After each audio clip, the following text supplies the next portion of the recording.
Hello, autumn is in the air and Manscaped is here to ensure that you don't carve your pumpkins when you're grooming. By pumpkins, we actually mean your boys. Yeah, Stephen and the twins. In fact, Manscaped is on a mission to change the way that you approach caring for your balls, and great news, they've just released their products in the UK, Canada and Australia. Now, let's not forget... We're not bothered about the Australians having a nice... You're not? No? Well, neither am I, actually. They can chuff off. The Lawnmower 3.0 trimmer offers a replaceable ceramic blade with advanced skin-safe technology, which helps reduce grooming accidents. Lads, have you ever had a grooming accident? And be completely honest. Only the odd nip and a little bit of needless blood for a bit, but nothing like ridiculous. No sort of horrific Halloween horror film scenes, mate. And I'm too scared to go too deep. Yeah, so yeah, I am actually due a little bit of a tidy up down there, so I'm looking forward to using my as previously used Manscaped equipment. Fantastic. Yeah, and Chris, I would second what Brooksy said. I don't think anyone can lie if they do look after themselves and say they've never had a little accident.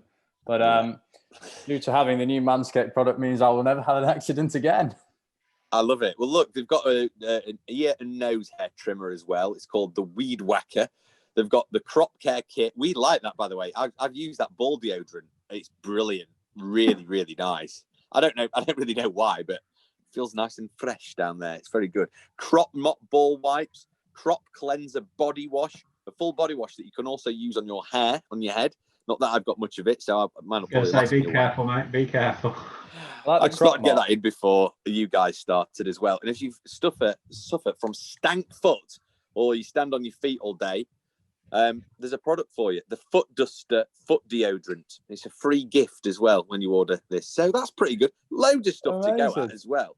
And the reason that we're kind of mentioning this to you is because we've got a code, haven't we, Chris? Is it Barmy Army?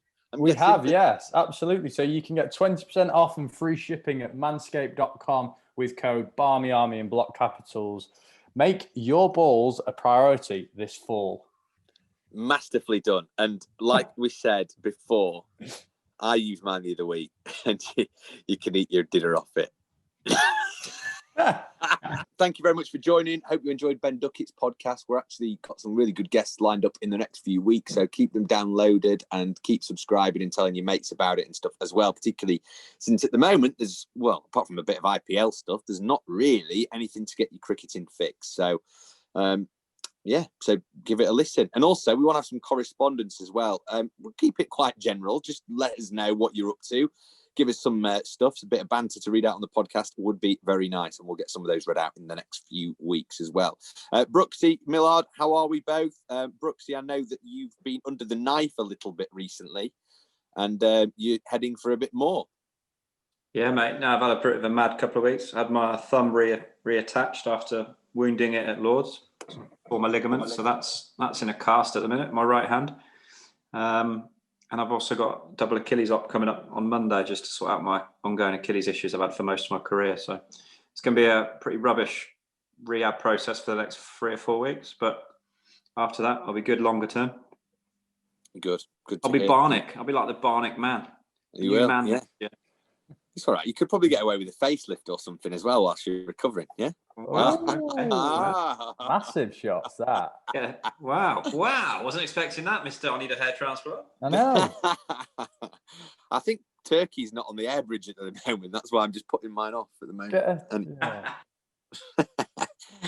Millard, how's tricks? I believe that Barmy Army members or potential members have a little bit of looking on the website to do. Is that right? That's right, yeah. So we're obviously trying to make sure everyone's COVID secure in the current environment, and we are doing face masks as per the people's demands. We were getting loads of inquiries about them, so we've done them. So any person who signs up to be a Barmy Army member from now till we run out gets a free face mask, and anyone who renews their membership as well. So even our existing members, we are looking after you. If you just email in telling us that you've renewed, we'll check it with our records and we'll get a face mask out to you. So they're very good as well. I'll send a couple to you guys, but for just £30 a year, you can reap all the rewards of being a Barmy Army member. Help us out through this tricky period and be a part of it for the future as well. So make sure you sign up at barmyarmy.com/membership. Professionally done, very good. I might just keep my mask for when I'm around Brooksy in future, even without a pandemic. You know, having seen his feet earlier on the Zoom, dear me, they are bowler's feet. I thought you like to expose your beard and facial hair as much as you can, because if you cover that up, there's not much left on the old body, is there? There's nothing. It's just like an egg with a mask on. Well, like an extra large free range egg, not a medium or mixed size. It's all go today, isn't it? No holds barred today. I know, it's like very, very full of hate. Everyone's full of hate. It's not nice. We've just gone to tier 3 at Barmy Army HQ. We're all angry, aren't we? It's going to be revolting, aren't we? Just vile abuse for the next few weeks on the podcast. So there are people listening to this, by the way, lads. But I was going to say, Ollie Pope is our guest. We'll get into it in just a moment. Brooksy, you've played against him. Has he ended up in your pocket a couple of times? I'll politely ask him that question. He's a fantastic young player. I'll give him that. When he first played against me in a semi-final at Headingley a few years ago, I thought, yeah, he's a good little player. And then he cemented that with a big 150, I think it was, at the Oval against us in a Champo. I did manage to get him out for 0 on a flat one. Lucky, he must have just somehow nicked one of my row PR volleys, but listen, he's going to be a proper star for England for a long time. Hopefully he gets past his shoulder injury and gets back 100%. But he's a lovely bloke as well. I've been really looking forward to this chat. I think he's the most talked about young cricketer to be compared to Ian Bell that I've heard coming through the ranks. Ian Bell, bit of Rooty as well for his style, his technique and his application as well. So very exciting cricketer to watch, especially as a fan. You want to see young batsmen come in and change games and dig in when they need to, and he does that for England. So I'm looking forward to meeting him. Potential Barmy Army favourite for the next few years. Definitely, we'll get hearing from him. We were there for his 100, weren't we, Chris? Actually, his maiden Test 100 at Port Elizabeth, and what a moment for him that was, in a winning cause as well. How long ago does that seem? I can't believe that was this year. It's like 9 months ago. Madness. Incredible, isn't it? That was in a different world, wasn't it? It was. Do you guys remember it? Well, you know, BC used to be before Christ. Do you think it would change to before COVID? Yeah, before COVID, yeah, because nothing else is real. I think so. Oh, dear. Depressing times. Well, we'll try and have an upbeat conversation off the back of this with Ollie Pope, who is our next guest on episode number 30 of the Shackles Are Off podcast. Basically, we asked all our guests this. Where does the love of the game come from, Ollie? Where does it all stem from? First memories, probably they're the ones that stick with you, just playing in the front garden. It's a bit of a cliche with the old man, but that's my first cricketing memory, and I guess where I sort of fall in love with the game. And then in terms of watching cricket and realising that's what I wanted to do, probably watching that 05 Ashes, really. It's when I started understanding cricket a little bit better and could appreciate what was going on, and obviously it was an amazing series to watch. So yeah, that's probably when I realised that's what I fancied doing when I was a little bit older. So how old were you then? 05 Ashes. What were you been? About 8 or 9? 15. Yeah, about 8 or 9. Yeah. Right. Okay. Wow. Okay. So see, I was a bit older than that, and I still have a clue what was going on. So that's he looks a lot older. He looks a lot older than you think. He's actually not that much older than you. Let's say that series inspired me. I was 21. Really? Yeah. Probably the highlights. I say it's probably the highlights that I see now. Yeah, quality. Age groups at Surrey. What kind of age did you get into the age group set up at Surrey then? Was it through school and stuff that you got picked up in that then, was it? Yeah, I had my first trial when I was 7 for the under-9s, and then got in when I was 8 for the under-9s, and been representing the Three Feathers since then. So it's quite a nice little journey. Hopefully I can be a one-club man, so 8 to the end of my career. But yeah, that's when it started out. That's mad, isn't it? We spoke to quite a few Surrey blokes on our podcast. So we spoke to the gaffer, Stewie, spoke to Tudes, we've had Jason Roy on. I mean, they all say it's an amazing place to play cricket. And I mean, you can tell from the amount of players who are sort of coming out of there at the minute. What's Alex Stewart like as a boss? Because we had a great we couldn't get him off the phone, could we? Run on with him about an hour and a half, not a few weeks ago. Is he a bit of a tough taskmaster, though, behind the scenes? I can imagine he is. A little bit of both. I reckon he gets the perfect balance. Really, I can imagine it being quite a hard job to sort of you want to be mates with the players, but you've got to realise that he's our boss as well, and he's obviously got a ridiculous amount of experience. So he can do a lot of coaching as well and fall into that category. So it's probably quite a hard role just to get the balance between everything right. But I think Stewie is one of those blokes. He in his career, it sounded like he's exactly the same. He just gets things right in general. He's that model professional, I think, back in the day, and he's sort of taken that into life after playing as well. Has he helped you with your progress through the England ranks and into the England team? Obviously, his advice could be crucial for you, I guess. Yeah, absolutely. At first, it was probably more from a keeping point of view, from a coaching perspective. But yeah, I haven't done a massive amount of that recently. Probably for the best. But no, he's great to chat to. I think anyone who's had a brilliant career, especially playing for Test cricket for England as much as he did, then he's got so much he's got a great wealth of knowledge, and I try and pick his brains as much as he can. And before I go on tour, I always have a good chat with him, and he'll always give you a buzz in between games if you're struggling, or even if you've done well, or even if you're struggling. He's one of them. He'll pick up the phone and just have a chat about whatever needs to be said. But no, he's great to pick his brains.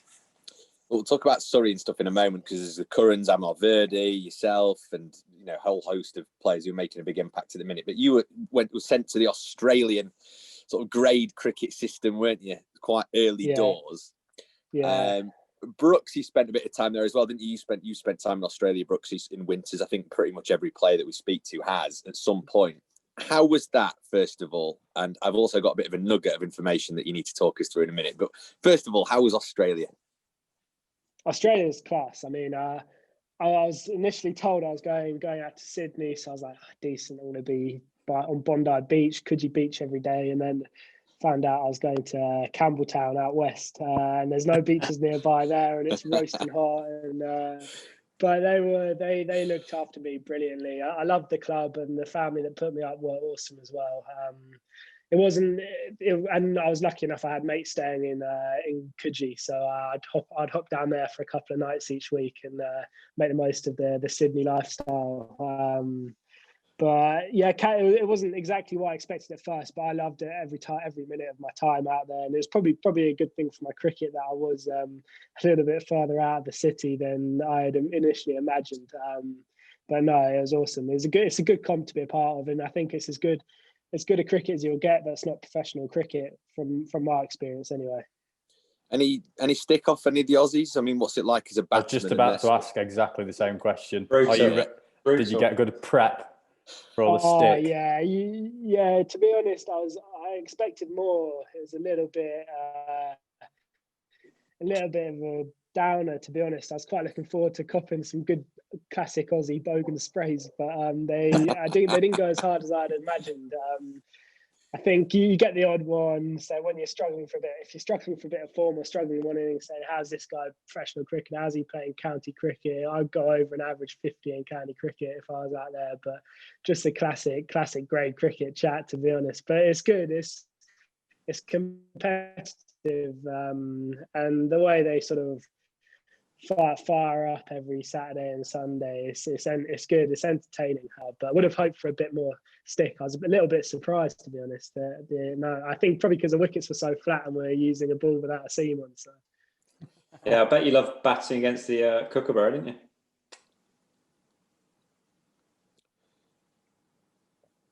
Jeez, it was flat. Yeah, I remember my first week actually.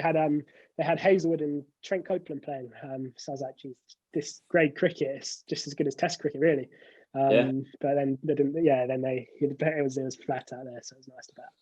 So look, it was obviously flat. So you scored 994 runs, 300s, and then is this information right? Because I mentioned this to the lads before we came on, Ollie, right? And it says that you received a commendation in the New South Wales Parliament for your on and off-field exploits from MP Chris Patterson, who also just so happened to be the club's vice president. What was that all about? Because Brooksy says that you can get it for pretty much anything. So I hope there's a story behind this. And what's the off-field? What's the off-field stuff? And I'll tell you what, the off-field stuff, I wouldn't be getting a shout out in Parliament for the off-field stuff. I'll tell you that now. Come on, Poke. There's got to be a story there. There's not. There's actually not. There's just a guy, the MP at the club, and I think he had a son who was a keeper, and I spent a little bit of time just helping him out. He's probably a better keeper than I am now. But yeah, there's genuinely not a massive amount. And then I remember seeing it, and I was like, geez, how have I made Parliament in Sydney here? So it was just as much of a surprise to me, to be honest. And I still don't really know how I've done it, but I guess they were just happy I came over and scored a few runs for them. So he thought, give them a shout out in Parliament for it. I hope that go down. What was that, sorry? How did that go down? This MP's sort of singing this English bloke's praises in Parliament. I can imagine everyone listening to it probably just switched it off when they started speaking.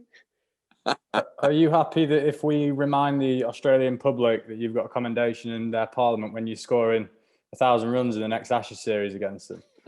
As long as I'm scoring 1,000 runs. If I'm scoring that many runs, then you can do what you want. They can't really say too much, can they, to be honest, if that's the case. I love it. Yeah, exactly. So, you've played a lot of cricket for Surrey, to be fair, in quite a short space of time. Won a Champo.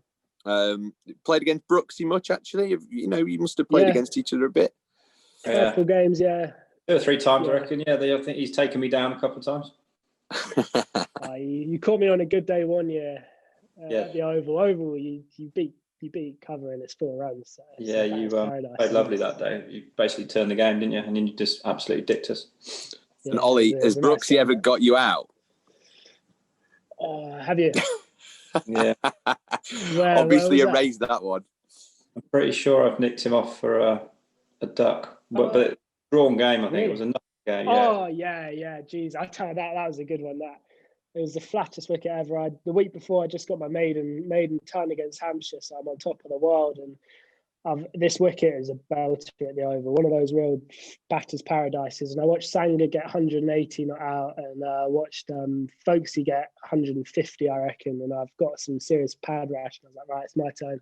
Stroll out to the middle, and I think you've got one slip in. I remember so well. You had one slip in. And so this is first ball, and I'm shaping up, and I was like, this is going to be Christmas.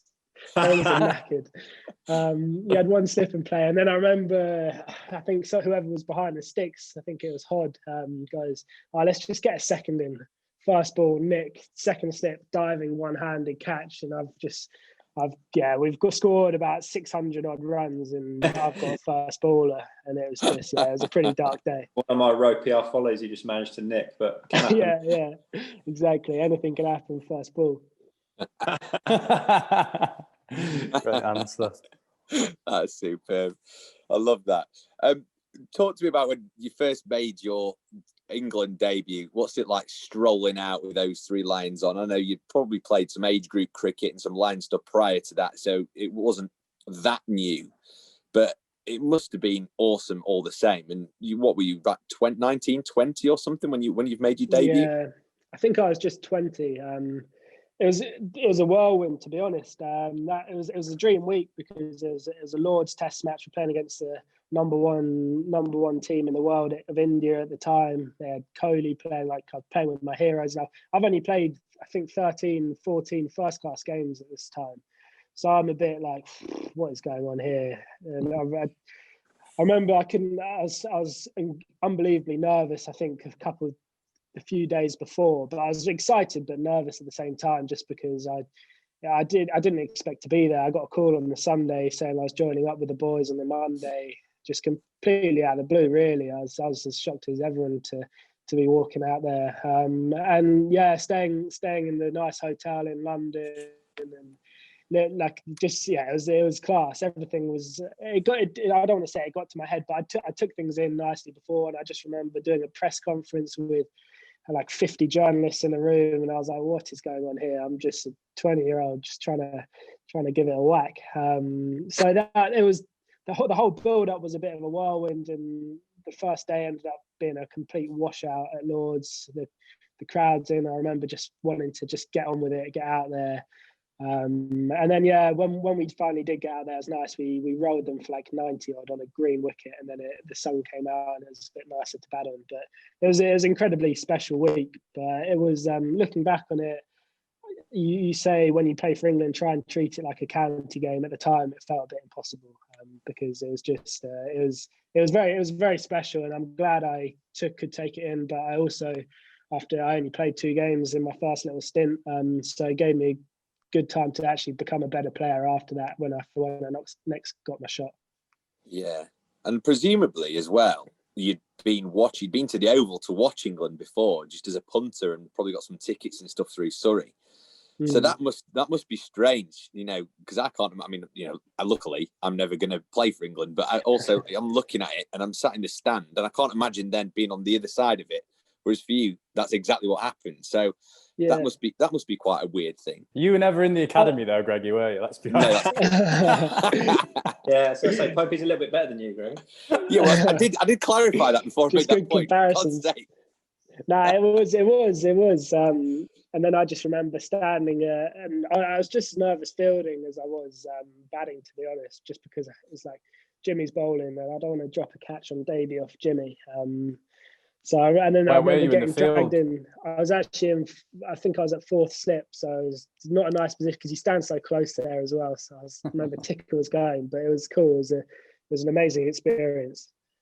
Because we've spoke to Zach Crawley not long ago, sort of during the middle of lockdown. We were talking to him about it, and he was saying in South Africa this year, he was like playing cards with a couple of the players and he didn't actually name them, but we could pretty much work out who they were, who obviously he'd spent a lot of time watching on the TV growing up as a kid. Yeah. And I suppose you'll have had exactly the same experience as Zach in that respect, where you're sitting there going, okay, like I'm just relaxing with these people. And I suppose that doesn't ever really become normal, does it?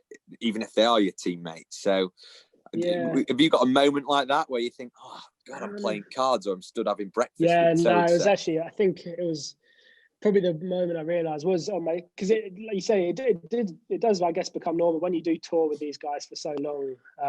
They do become your genuine mates and stuff. So from that perspective, it's cool. But probably the time where I thought like that, it was, remember after the game, walking back, and after that Lord's game, obviously we won by an innings, so I did well, and just walking back in our whites, and I was walking next to Cook and Root, just back in our whites, having a beer back to the hotel late at night. So that was probably the moment I was like, this is decent. Yeah. Tell me, how easy is it to settle into that environment though, when you've got the likes of Sam Curran, Bessie, probably Zach, like these guys that you've obviously played like with county cricket, but age group stuff as well? It must seem just like you're walking and just, like you said, you're playing with your mates, but guys that you've known for a long time as well.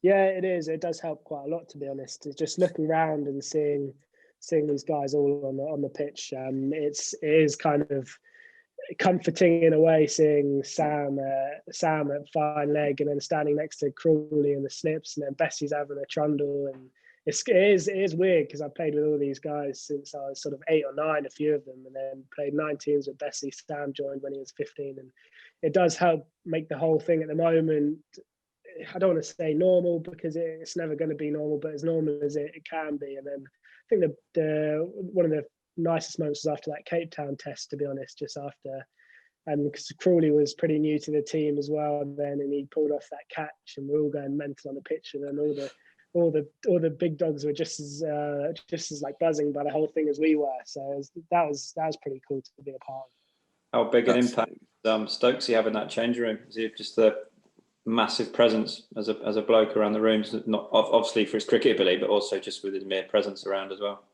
Yeah, massively. I think he's obviously done some ridiculous things. So I think he's one of those guys that we watch him. We watch pretty much his every step on the pitch, but also off the pitch as well, and on the training ground. And he's someone we all want to be just as good as when we're older.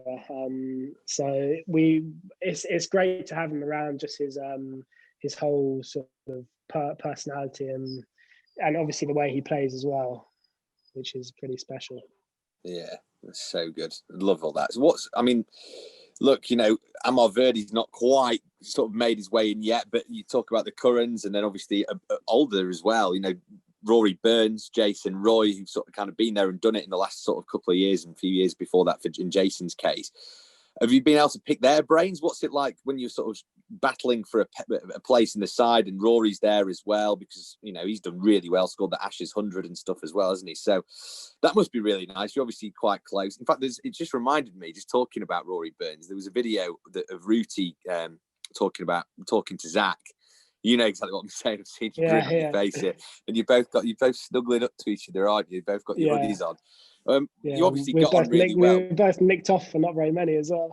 You look very sad sat there. Zach's there with 200 to his name. Yeah, exactly. Which, whatever, mate. Keep it interesting.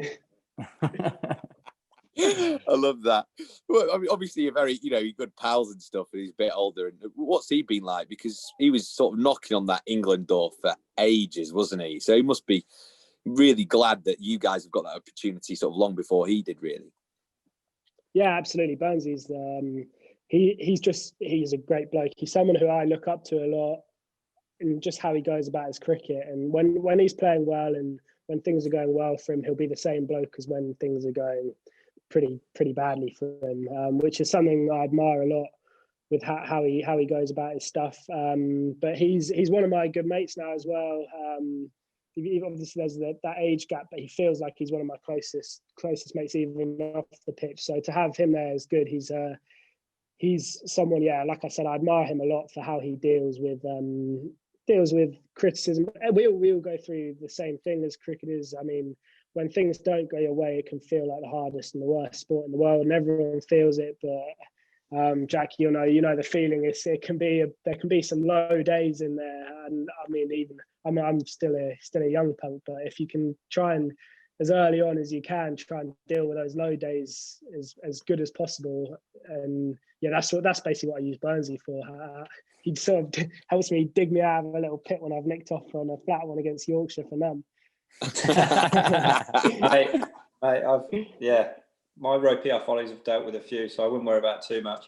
You've smashed me around enough as well. You know, it can go either way. So no, it's good perspective. You've got, like, obviously this year as well. Hopefully, it'll bring a lot of perspective to cricketers and sportsmen around the country as well. That, you know, there's a bigger picture, and here's a game. At the end of the day, you've got to try and enjoy it. If you're not enjoying it, you're not going to do very well, are you? You're not going to improve.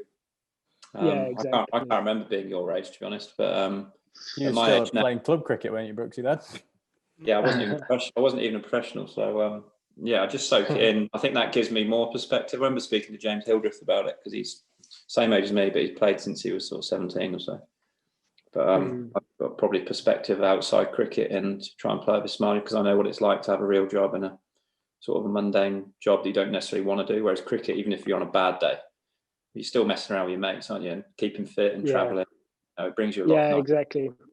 And I find as well, personally, I find that the more I'm enjoying it, putting runs aside, the more I'm enjoying it, enjoying my training, enjoying the gym work that we've got to do, then the more likely I am just to be successful. And it's strange how it works, but it just seems like that's just the way it goes.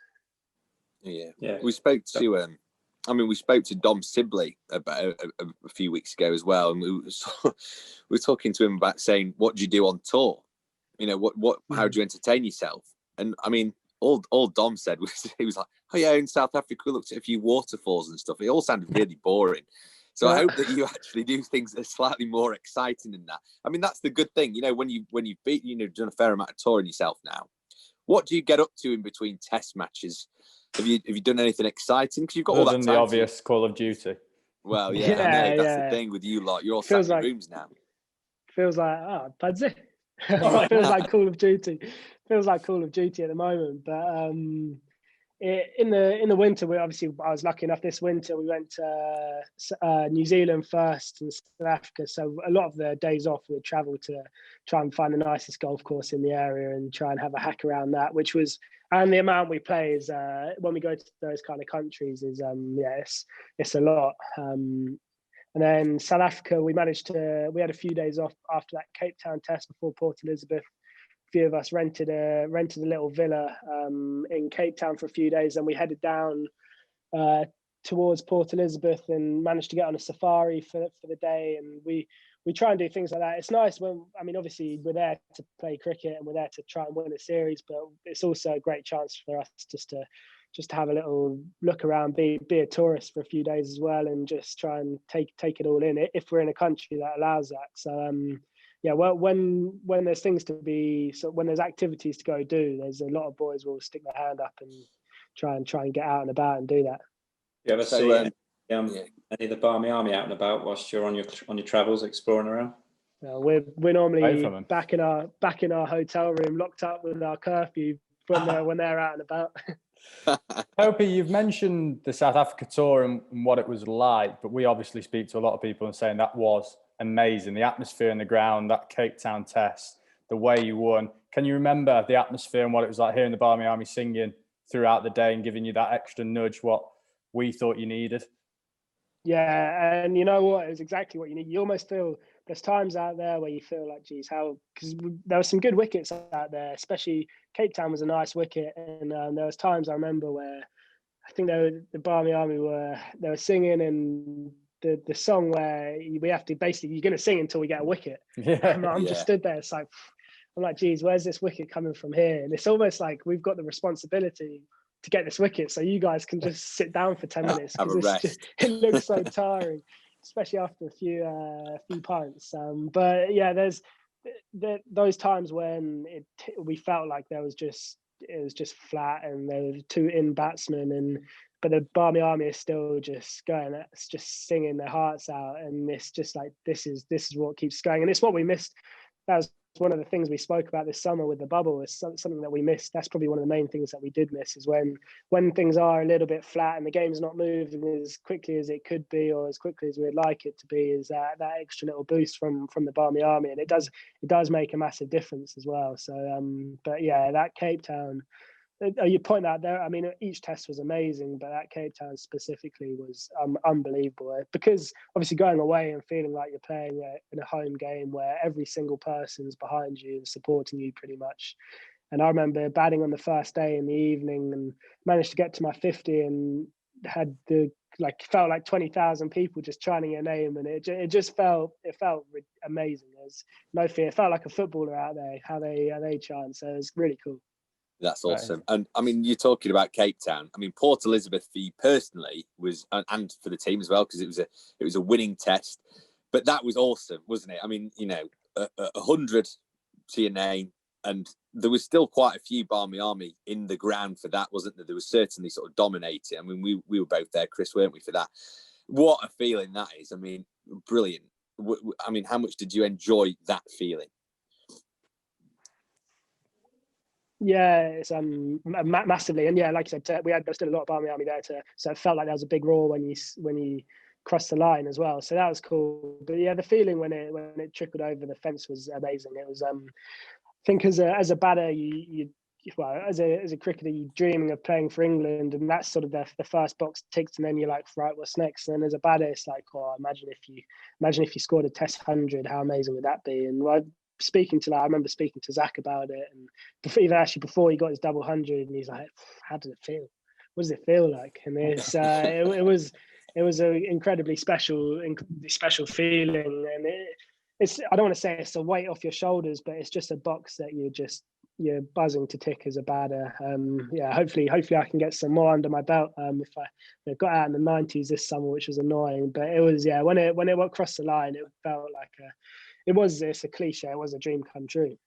Yeah, it was awesome. That was so good, that wasn't it? It was good. And obviously Dom Best with his 5-for in that test as well. I mean, it was brilliant. And everybody seemed to contribute in some kind of way. All you young lads, didn't you? You all had some kind of heroics at some point on that tour. And it was, it was brilliant. Exactly. Yeah. It was one of those tours, yeah, you look around the changing room after, and everyone's buzzing to win the series, the big series away from home. But you look around and every single person, when they were called upon, put their hand up. I mean, even Wokesy didn't play a massive amount, and he came in and just tore up in that last test as well, for example. And it's just, yeah, that tour was, obviously it was nice to score a few, but to win that series and that feeling, I've never sort of had a feeling like it. And it's probably one that will, probably my first like biggest fond memory in an England shirt, and memories that will stick forever. Amazing. What a moment. And I suppose going from that amazing moment in the sun on tour, seeing all the supporters there, to the bubble this year, complete stark contrast. But what was that like playing with no one in the ground? Was that a lot different? Could you have to find that extra 10%? Yeah, a little bit. It was different. I don't think it necessarily affected the actual performance on the pitch, but I guess sometimes there's points where the main things were there's points in that series, both those series where a crowd would have been amazing. For example, that Pakistan win where Wokes and Joss chased it down. That would have been ridiculous atmosphere. And then a few times where we declared and then managed to get some late wickets in the day, and moments like that would have been amazing atmosphere. But then, it took a bit of getting used to having absolutely no one there. But I think I find when I'm batting, I'm in my own little bubble, and I try not to let what's going on around me affect me. But I think it's nice when you are batting, especially if you're on your 30, 40, and then you can enjoy the crowd. You can sort of look around a bit, enjoy it a little bit. And at points like that, then it did make a difference. And also, even in the warm-ups and stuff, just having not a single person, and you're into the 6th test match of the summer, and it's like day 3, and you're like, still no one here, and it's like, oh, geez, be nice just to have a bit of atmosphere just to get you be. I guess at times like that you had to dig a little bit deep, and it was massively missed. But everyone was just buzzing to get out there, and you see.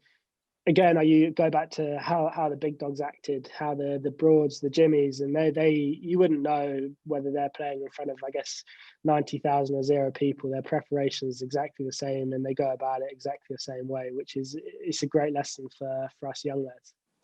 What's the aspiration? I mean, obviously, we don't really know what the plan is over the winter, having spoke to sort of a few of the lads, and nobody really knows properly. But you sort of got your shoulder issue at the minute. How's it feeling? Is it going to be, is it a bit of a long, arduous process ahead, or is it feeling all right?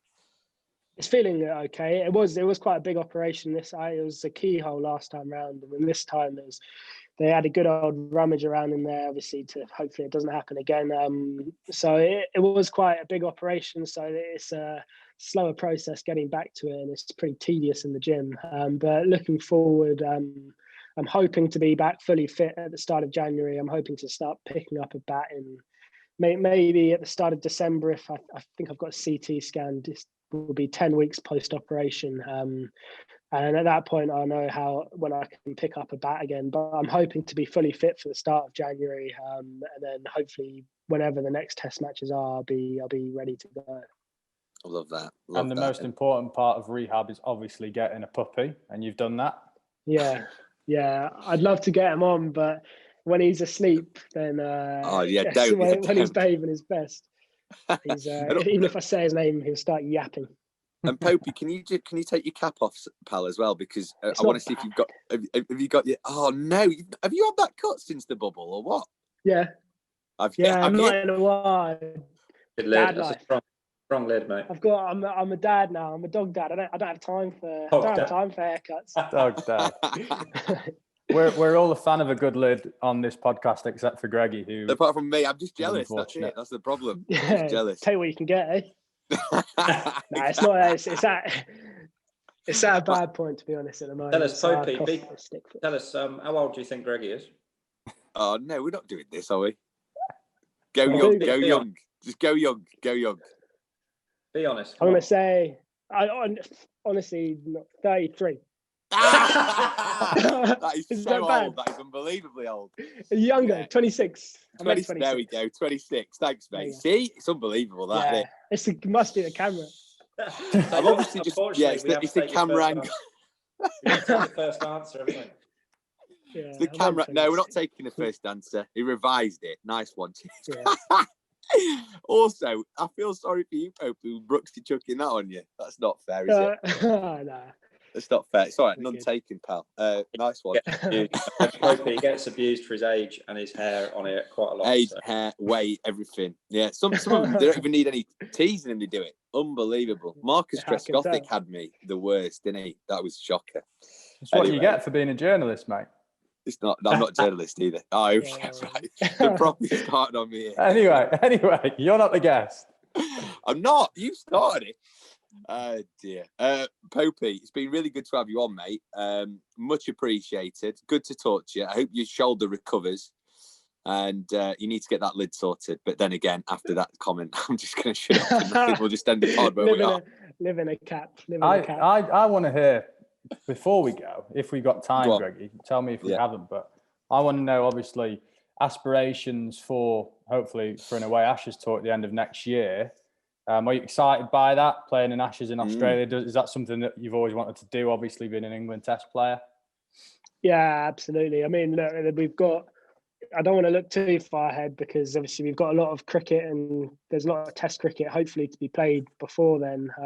So I've still got to keep my place in the side.